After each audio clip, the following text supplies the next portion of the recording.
अमरावती जिल्ह्यामधील धामणगाव रेल्वे येथे क्रशरला लागून असलेल्या एका संत्रा उत्पादक शेतकऱ्याचं फार मोठं नुकसान झालेलं आहे। या संदर्भामध्ये या शेतकऱ्याने प्रशासनाकडे अनेक तक्रारी दाखल करून देखील प्रशासनाने कुठलीही कार्यवाही केलेली नसल्यामुळे 65 वर्षीय वृद्ध शेतकरी रूपराव मांडवगणे या शेतकऱ्याने धामणगाव रेल्वे तहसील कार्यालयासमोर आपले उपोषण सुरू केले आहे।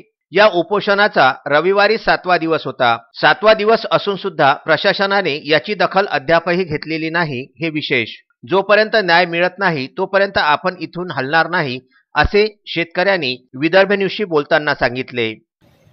मी माझ्या संत्रा बागेच्या कंपनीच्यामुळे झालेल्या नुकसानीबद्दल आमरण उपोषणाला 15 तारखेपासून बसलेलो आहोत। आज मला आमरण उपोषणाचा 7वा दिवस आहे आणि मी न्याय घेतल्याशिवाय इथून उठणार नाही। Bandu Athawale, Vidarbha news, Chandur railway.